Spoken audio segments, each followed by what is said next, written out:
इस वीडियो में हम बात करने वाले हैं बिहार के 7वें चरण के शिक्षक भर्ती के एग्जाम में आपके ओएमआर शीट को लेकर बहुत सारे कैंडिडेट अपने ओएमआर शीट में कुछ गलती करके आते हैं या फिर जो है वो छोड़ कर आते हैं। जैसे आपका रोल नंबर का कुछ डिजिट हो गया या फिर आपका डेट ऑफ बर्थ हो गया या फिर जो आपका लैंग्वेज सेकेंड पार्ट वाला होता है उसको सेलेक्ट करने को लेकर या फिर आपका बुकलेट का सीरीज हो या फिर आपके बुकलेट का कोड हो। इसके अलावा भी बहुत सारे ओएमआर शीट में होते हैं जो आप उसे छोड़ कर आते हैं या फिर गलती करके आते हैं। तो क्या ऐसी कंडीशन में आप लोगों का ओएमआर शीट जो है वो चेक होगा या फिर नहीं होगा, उसी को लेकर हम यहाँ पर बात करेंगे। बहुत सारे कैंडिडेट नाखून से खरोच करके फिर उसे सही कर देते हैं, तो क्या आपका ऐसी कंडीशन में ओएमआर शीट चेक होगा। बाकी इसके अलावा बात करेंगे आपके बीपीएससी टीआरई रिजल्ट को लेकर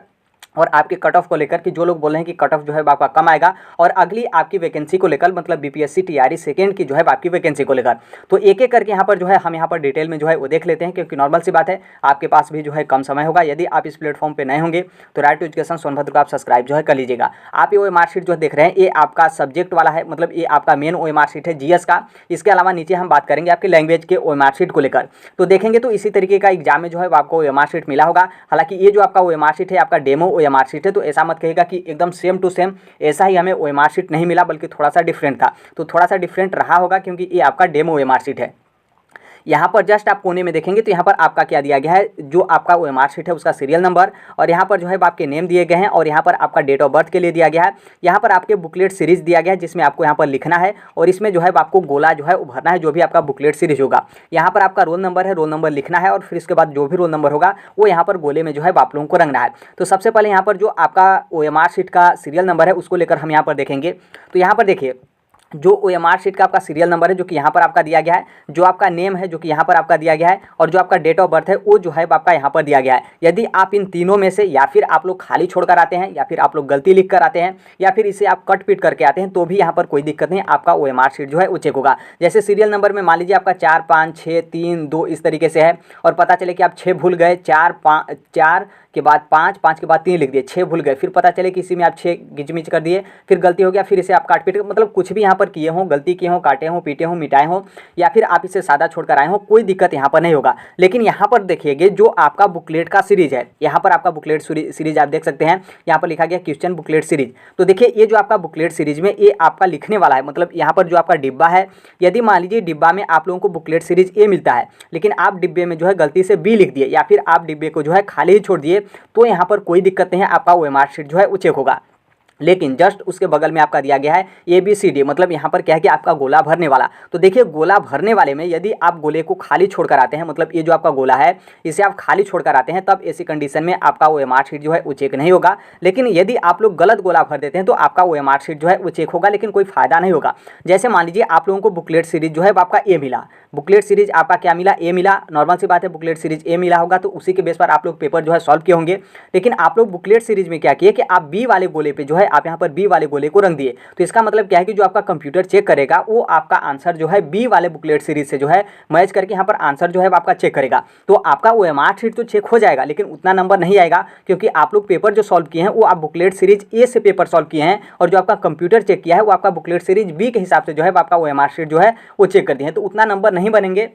लेकिन यहाँ पर आपके 120 क्वेश्चन है, तो हो सकता है कि 10 से 15 या फिर 20 मान लीजिए मैक्सिमम आपके क्वेश्चन जो है मैच करें और आपका इतना नंबर बनेगा, लेकिन आप जो है मेरिट से बाहर यहाँ पर जो है हो जाएंगे। फिर उसके जस्ट नीचे आएंगे तो यहाँ पर हिंदी में सिग्नेचर, इंग्लिश में सिग्नेचर, और यहाँ पर जो आपके टीचर रहते हैं उनका सिग्नेचर। तो देखिए यहाँ पर बहुत बार क्या होता है कि बहुत सारे कैंडिडेट अपना सिग्नेचर नहीं करते हैं, तब तक टीचर जो है आ जाते हैं और वो यहाँ पर बोलते हैं कि अरे यार तुम अभी तक सिग्नेचर ही नहीं किया, क्या कर रहे थे, चलो अच्छा ठीक है हम यहाँ पर सिग्नेचर कर देते हैं, उसके बाद तुम यहाँ पर सिग्नेचर कर लेना। लेकिन आप यहाँ पर क्या करते हैं कि बाद का बाद में ही रह जाता है और आप लोग इसी तरीके से कर चले जाते हैं। तो ऐसी कंडीशन में क्या होगा कि आपका ओएमआर शीट जो है चेक होगा। यहाँ पर इससे कोई दिक्कत नहीं है, क्योंकि ये जो आपका ओएमआर शीट होता है कोई व्यक्ति नहीं चेक करता है बल्कि कंप्यूटर चेक करता है, और कंप्यूटर जो आपका चेक करता है जो आपका गोला भरने वाला कालम होता है बस वही आपका जो है कंप्यूटर चेक करता है। लिखने वाला या फिर डिब्बा में क्या आप लिख रहे हैं, अपना नाम में किस तरीके से लिख रहे हैं, आप किस तरीके से आपका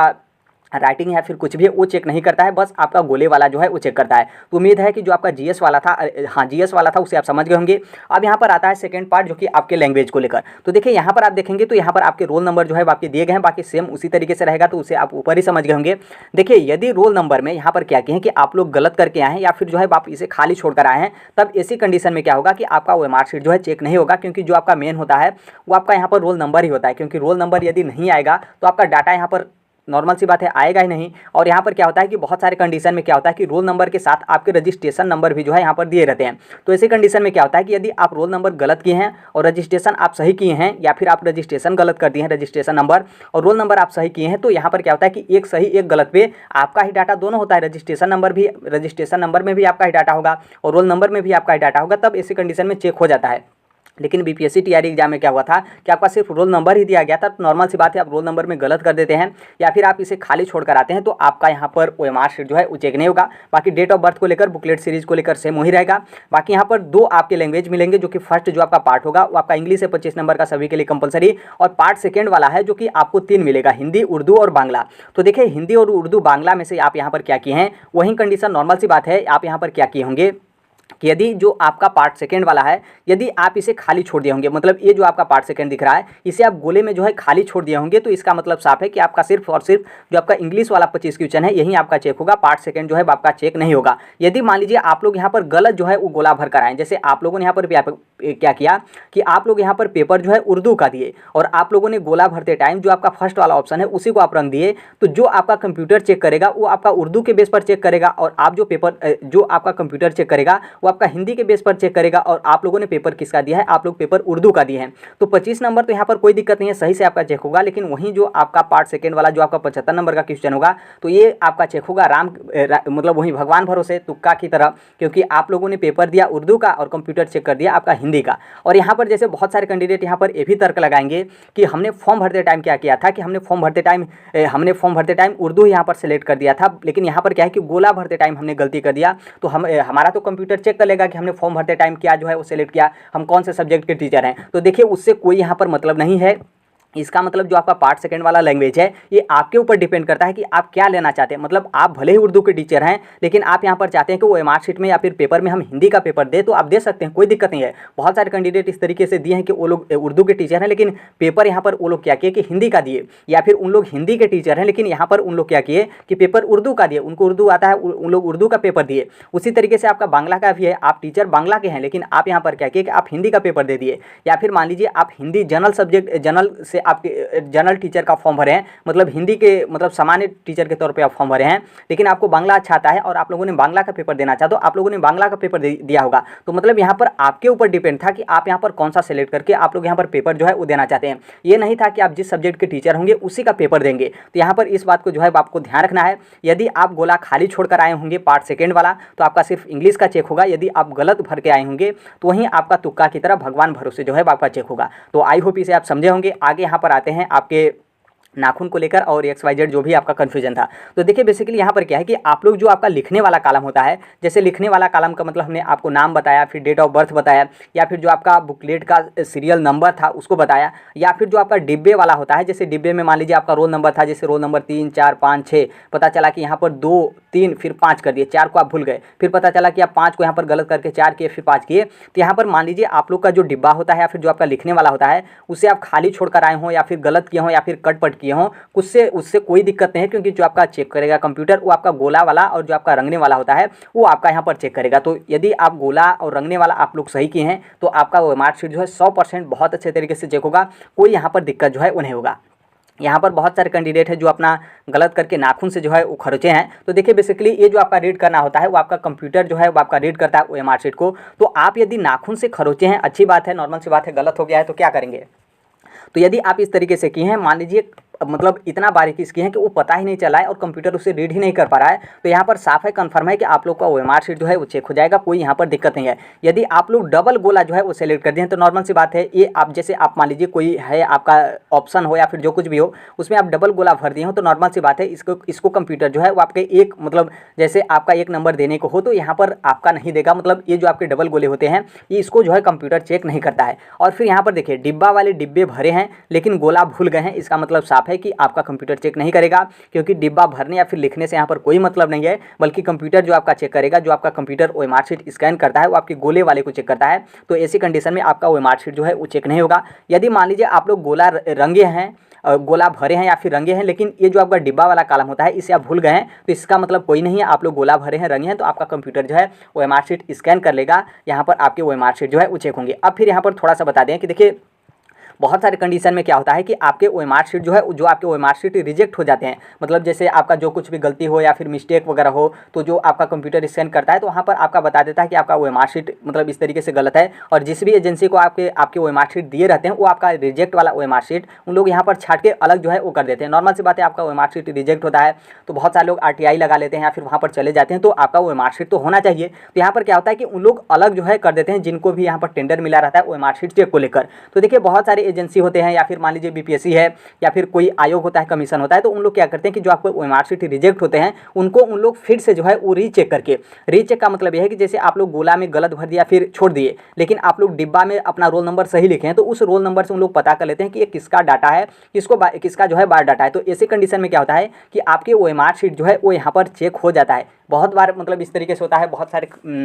जो आपके कमीशन वगैरह होते हैं, आयोग वगैरह होते हैं, इस तरीके से उन लोग करते हैं। लेकिन यहाँ पर देखिए अब यहाँ पर डिपेंड करता है बीपीएससी के ऊपर कि क्या इस तरीके का जो लोग ब्लंडर किए हैं तो क्या उनका ओएमआर शीट जो है बीपीएससी चेक करता है या फिर जो है वो नहीं चेक करता है। जहाँ तक मुझे मानना है कि इतनी ज़्यादा संख्या में आवेदन आए हैं, यदि मान लीजिए बहुत कम लोगों का ओएमआर शीट जो है वो आपका इस तरीके का रिजेक्ट होता है, तो हमें जहाँ तक अनुमान है कि आप लोग का ओएमआर शीट जो है रिजेक्ट वाला ओएमआर शीट आएगा, तो उससे जो है किसी न किसी तरीके से मैनेज करके उन लोग आपका ओएमआर शीट जो है चेक कर देंगे। लेकिन बहुत मुश्किल है, और मतलब यहाँ पर एक तरीके से देखेंगे तो ज़्यादा मुश्किल है कि आपके ओएमआर शीट जो है चेक नहीं होंगे। थोड़ा बहुत चांस है कि ऐसी कंडीशन में यदि कम संख्या रहती है, मतलब जो अभ्यर्थी हैं उनकी कम संख्या रहती है, तो आपके ओएमआर शीट जो है आपके चेक किए जा सकते हैं।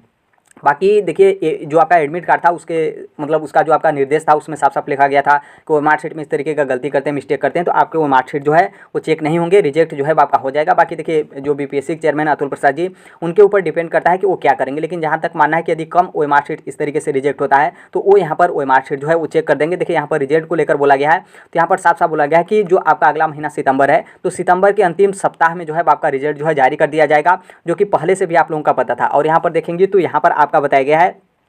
सितंबर के अंतिम सप्ताह में जो है आपका रिजल्ट जारी किया जाएगा। और जो आपका कक्षा 1 से 5 तक को लेकर है, तो आप सभी लोग बताएं कि बीएड का मामला किस तरीके से है। तो बीएड अभ्यर्थियों का परिणाम जो है सुप्रीम कोर्ट के अधीन, सुप्रीम कोर्ट के आदेश के बाद ही आएगा। तो हालांकि यहाँ पर सुप्रीम कोर्ट जहाँ तक लगता है कि हमें गलत तरीके से लिख दिया गया है, यहाँ पर लिखना चाहिए था एनसीटी के आदेश के बाद ही जो है आप आएगा, क्योंकि सुप्रीम कोर्ट का तो आदेश आ ही गया है कि बीएड वाले प्राइमरी में पात्र नहीं रहेंगे। बाकी ये जो आपका 7वें चरण का शिक्षक भर्ती चल रहा है, इसमें ये भी जो है आपका मामला सुप्रीम कोर्ट में गया है। तो हो सकता है कि इस मामले को लेकर बोले हो कि सुप्रीम कोर्ट से कुछ उस तरीके का डिसीजन आता है या फिर आदेश आता है, उसके बाद ही यहाँ पर क्लियर होगा। बाकी नॉर्मल सी बात है, जो आपका यहाँ पर रिजल्ट होगा ना वो बीएड अभ्यर्थियों का भी रिजल्ट बनेगा। तो जो लोग भी यहाँ पर बोले कि कट ऑफ कम जाएगा, तो देखिए पेपर मैक्सिमम लोग बोल रहे हैं कि पेपर जो है आपके काफ़ी ज़्यादा हार्ड थे, तो हो सकता है कि आपका कट ऑफ कम रहे। लेकिन ये भी ध्यान रखना है कि इसमें जो है आपकी 80% से उपस्थिति जो है वो आपकी ज़्यादा हुई है। प्राइमरी की हम बात करें, जो कि 80% बहुत ज़्यादा होता है। ऐसा नहीं कि सिर्फ 20% जो पेपर छोड़े वो सिर्फ बीएड वाले ही छोड़े हैं, बहुत सारे डीएलएड वाले भी छोड़े होंगे जो अदर स्टेट के हों या फिर बिहार के मूल निवासी हों। तो यहाँ पर जो आपका मामला है कि कट ऑफ कम को लेकर, तो हमें लगता है कि कट ऑफ कम जो है वो आपका नहीं जाएगा फिलहाल वर्तमान के लिए, क्योंकि रिजल्ट जो है आपका बीएड अभ्यर्थी और डीएलएड अभ्यर्थी सबका यहाँ पर बनेगा। और जो बीएड अभ्यर्थी होंगे उनका यहाँ पर रिजल्ट जो है आपका तैयार करके रोका जाएगा। लेकिन आप यहाँ पर समझेंगे ना कि जो आपका मेरिट हो या फिर जो आपका रिजल्ट हो, मैक्सिमम यहाँ पर जो है आपके बीएड वाले ही लेकर रहेंगे, मतलब बीएड वाले लिए रहेंगे, उनका जारी नहीं होगा, लेकिन उसी तरीके से आपका पेंडिंग रहेगा। तो ये जो आपका कट ऑफ कम को लेकर है, तो हमें नहीं लगता कि कट ऑफ जो है आपका कम रहेगा, क्योंकि यदि बीएड वाले बाहर हो जाते और बीएड को बाहर करके यदि आपका रिजल्ट बनाया जाता तो मैक्सिमम चांस नहीं फुल चांस है कि आपके कट ऑफ जो है वो आपके कम रहते हैं। लेकिन बीएड को शामिल करके आपका रिजल्ट और मेरिट बनाया जा रहा है, भले ही वो जारी न हो, तो इसका मतलब साफ है कि आपका कट ऑफ जो है उतना कम नहीं रहेगा जितना आपके अनुमान लगाए जा रहे हैं या फिर जितना आप लोगों को बताया जा रहा है। आगे यहाँ पर हम बात करने वाले अगली शिक्षक भर्ती को लेकर।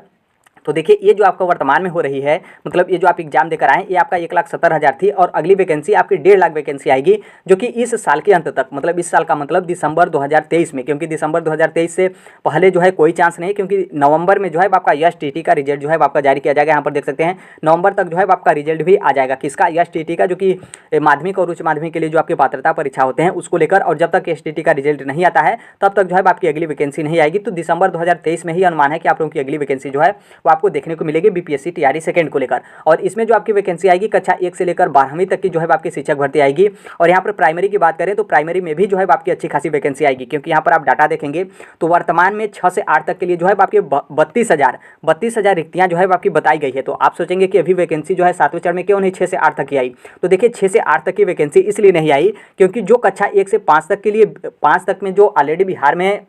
गवर्नमेंट टीचर के पद पे बीएड अभ्यर्थी हैं उनको यहाँ पर क्या होगा कि उनको 6 से 8 तक के जो है यहाँ पर प्रमोशन जो है आपका दे दिया जाएगा। मतलब 32,000 यहाँ पर 1 से 5 तक में जो बीएड अभ्यर्थी टीचर बने हैं बिहार में, गवर्नमेंट टीचर हैं, उनको यहाँ पर 6 से 8 में जो है प्रमोशन यहाँ पर कर दिया जाएगा। तो इसका मतलब साफ है कि 32,000 प्राइमरी में सीट तो अभी यहाँ से जो है आपके रिक्ति मिल गई। और फिर नॉर्मल सी बात है, बहुत सारे टीचर रिटायर होते हैं, बहुत सारे टीचर जॉब छोड़कर मतलब दूसरे डिपार्टमेंट में चले जाते हैं, अलग अलग रीजन होता है, फिर आपकी रिक्तियाँ वगैरह भी होती रहती हैं। तो कम से कम प्राइमरी में जो आपकी वैकेंसी आएगी 1.5 लाख, तो इसमें प्राइमरी में भी जो है आपकी फिर से अच्छी खासी वैकेंसी जो है आपको देखने को मिलेगी, जिसमें जो है आपके 50,000 के लमसम जो है आपके पोस्ट रहेंगे। और देखिए इसमें जो है आपके कक्षा 6 से 8 तक की भी वैकेंसी आएगी। वर्तमान में 19,000 जो है गवर्नमेंट के पास डाटा है और इसीलिए यहाँ पर बताया गया कि 1900 पद, 1,900 पद,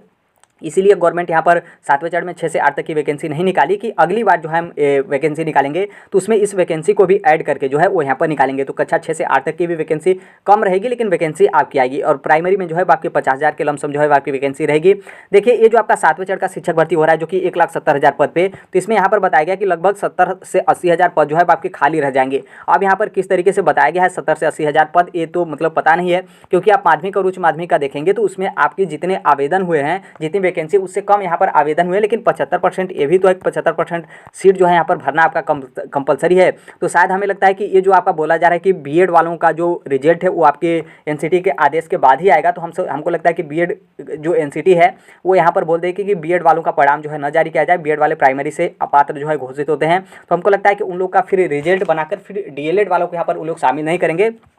बल्कि वो यहाँ पर रिक्तियाँ बचाकर अगली जो आपकी वैकेंसी होगी उसमें जो है इन लोग शामिल कर देंगे। बाकी अब आगे देखिए आगे आने वाले समय में क्या होता है, लेकिन जिनका भी पेपर अच्छा नहीं गया या फिर आपको लगता है कि हम यहाँ पर बीपीएससी जो आपका टीचर है 7वें चरण का शिक्षक भर्ती का एग्जाम है उसमें हम क्वालिफाई नहीं कर पाएंगे, तो आप लोग के लिए बढ़िया चांस है 1,50,000 पद पे। तो आप इसका नोटिफिकेशन का इंतजार मत करिए, बल्कि अभी से जो है आप तैयारी करना स्टार्ट कर दीजिए, क्योंकि आप लोग पेपर देकर आए होंगे और आपके हाथ में पेपर होगा तो आपको पूरा अच्छे तरीके से पता होगा कि कहाँ से जो है आपका पूछा गया है। तो अब ये मत सोचिएगा कि हमें सिलेबस चाहिए या फिर हमें इस तरीके से चाहिए, और आप सभी लोगों को पता है कि किस तरीके का पेपर जो है बना है। और अगली भी जो आपकी वैकेंसी आएगी तो उसमें मैक्सिमम चांस है कि आपके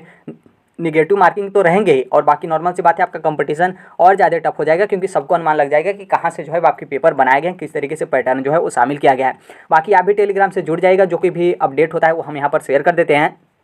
बाकी आप भी टीचिंग एग्जाम की तैयारी करते हैं, फिर किसी भी कम्पिटिटिव एग्जाम की आप तैयारी करते हैं, तो इस platform right to education Sonbhadra को आप सब्सक्राइब जो है कर लीजिएगा। तो आई होप इसे आप समझ गए होंगे और यही अपडेट था। बाकी जो कोई भी अपडेट होगा, इन्फॉर्मेशन होगा, हम शेयर कर देंगे। मिलते हैं अगले नेक्स्ट वीडियो में, तब तक के लिए thank you, bye bye, take care, all the best. Thank you for listening, God bless you all, thank you.